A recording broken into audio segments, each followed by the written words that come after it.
ছোটোবেলায় জানো তো, পাড়ায় আমাদের মেয়েদের একটা গ্রুপ ছিল। 10-12 জনের উপরে মেম্বার ছিল সেই গ্রুপে। স্কুল থেকে বাড়ি ফিরে কোনো রকমের ভাত খেয়ে আমরা এক জায়গায় জড়ো হতাম। সন্ধে হব তখন আমরা বাড়ি যেতাম। জীবনের যে শ্রেষ্ঠ সময়গুলো এখনো অবধি কাটিয়েছি, তার মধ্যে এই সময়টাকে আমি উপর দিকেই রাখবো। পাড়ার মোড়ে একটা কাকুর দোকান ছিল, প্রদীপ কাকুর দোকান।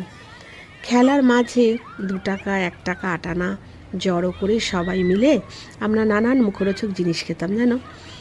এখন অনেকের এইগুলোকে আনহেলদি মনে হতেই পারে, কিন্তু আমাদের সময় এইগুলো আমাদের কাছে ছিল অমৃত। কি কি ছিল বলো তো সেই লিস্টে? একবার মিলিয়ে দেখবে নাকি তোমার সাথেও মিলছে কিনা। আম পাচক, টক মিষ্টি 1 টাকায় কতগুলো করে ভেতরে থাকতো। এছাড়া থাকছিল কচু ভাজা, কি ঝাল বাপরে, তাও আমাদের খাওয়া চাই। কাকুকে তো বলে রাখতাম যে তলানি যে গুঁড়োগুলো থাকে সেগুলো ফেলবে না, সেগুলো আমরা পয়সা দিয়ে তোমার কাছ থেকে কিনে নিয়ে যাব। সেই কচু ভাজা খেয়ে ঝালেতে ঠোঁট জিভ জ্বালা করে একাকার কাণ্ড, হুশ হাস করতাম, কিন্তু ওটাই যে মজা। এছাড়া কিনতাম লালু ভুলু, ছোট ছোট বিস্কুটের মতো, অনেকেই জানো।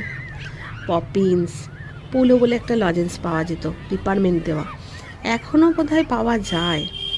আর একটা কী খেতাম বলো তো? কারেন্ট নুন, কালো কালো রঙের নুনটা, যেটাকে জিভে ডগায় ঠেকালেই চিরিং চিরিং করে কারেন্ট লাগার মতো হতো। আমার সব থেকে প্রিয় ছিল হাজমোলা। আর সবাই মিলে জানো তো আলু কাবলি চটপটি এইসব পিকনিক করতাম। আমরা বলতাম ফিস্টি। আলু, শসা, পেঁয়াজ, তেঁতুল সবাই বাড়ি থেকে নিয়ে গিয়ে এক জায়গায় সবাই মিলে এই পিকনিকটা হতো। খুব মজা হতো। বিকেল হলে আইসক্রিম কাকু যেত পাড়া দিয়ে, সাদা রঙের গাড়ি নিয়ে। গাড়ি ঠিক না, হাতে ঠেলা গাড়ি। 8 আনা করে অরেঞ্জ আইসক্রিম পাওয়া যেত। সেই অরেঞ্জ আইসক্রিমটাই আমরা বেশিরভাগ দিন খেতাম, আর খেয়ে দেখতাম কার জিভ কতটা অরেঞ্জ হলো। যদি ভাগ্য ভালো হতো 1 টাকা জুটতো সেদিন, তাহলে আমরা খেতাম নারকোল আইসক্রিম। কি যে মজার দিনগুলো ছিল না। দেখো, এত খাওয়ার গল্পের মাঝে কি কি খেলতাম সেগুলোই তো বলিনি। সেই সব না হয় আর একদিন আর একটা গল্পে বলবো।